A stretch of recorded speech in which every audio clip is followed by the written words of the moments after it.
चलिए देखिए, तो आज आपका एक टॉपिक लेकर आए हैं जिसका नाम कुछ है मैट्रिक्स। क्या है?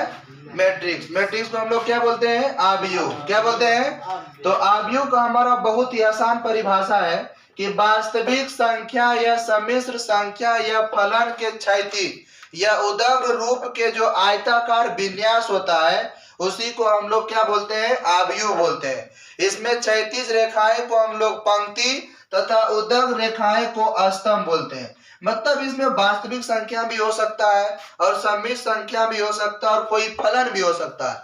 तो जब वो क्षैतिज और उदग्र के रूप में आयताकार विन्यास होता है तो उसी को हम लोग मैट्रिक्स बोलते हैं। और इसमें क्षैतिज रेखा को हम लोग बोलते हैं पंक्ति यानी कि रॉ भी बोला जाता है इंग्लिश में, और उदग्र रेखा को स्तंभ यानी कि कॉलम कहा जाता है। और आव्यूह को हमेशा कैपिटल लेटर में लिखा जाता है। जैसे देखिए यहाँ पर हमारा जो आव्यूह का एक ढांचा था, संरचना था, वो हमारा होता है A11, A12, A13, A14 dot dot dot dot AN तक चल गए हम। फिर ये हमारा दूसरा आपका हो गया पंक्ति A21, A22, A23, A24, इसी तरह से हो गया दूसरा पंक्ति। तो दो है। यहाँ पर तीसरा पंक्ति चलेंगे A31, A32, A32, यहाँ A33, A34 डॉट डॉट। इसमें हमारा देखिए 3 गो पंक्ति है और इसमें देखेंगे स्तंभ तो कितना है? N स्तंभ है।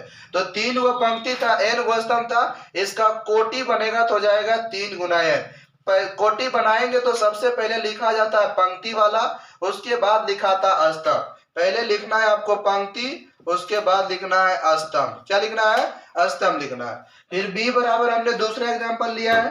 देखिए इसमें 3 गो क्या है आपका? 3 गो यानी कि पंक्ति है और 3 गो कॉलम है। तो इसमें टोटल आपका अवयव भी हो जाएगा कितना? 9।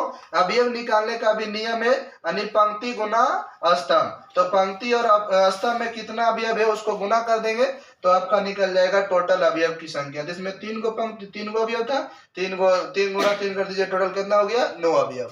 अब यहाँ पर एक क्वेश्चन लिखा हुआ है कि 2 गुने 2 कोटि के एक अवयव की रचना करें जबकि aij बराबर i प्लस j का होल स्क्वायर बटे 2।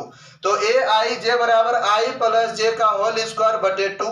अब यहाँ से देखिए तो A11 यानी कि आपको 2 गुना 2 बनाना है। तो यहाँ से देखिए यहाँ से यहाँ तक आपका 2 गुना 2 हो जाएगा। 2 गो पंक्ति हो गया और 2 गो स्तंभ भी हो गया। तो A11 निकालेंगे तो 1 प्लस 1 का होल स्क्वायर बटे 2। अब बराबर यहाँ देखिए 1 1 2 2 का स्क्वायर 4, तो 4 बटे 2 कितना हो गया? 2। अब फिर 1 प्लस 3 का होल स्क्वायर, 1 और 3 कितना होता? 1 और 2 कितना होता? 3, तो 3 का स्क्वायर 9 बटे 2। यहाँ 2 प्लस 1 हो गया 3, 3 का स्क्वायर फिर हो गया 9, 9 बटे 2। और फिर यहाँ 2 प्लस 2 हो गया कितना? 4, 4 का स्क्वायर करोगे 16, 16 बटे 2 कितना हो गया? 8।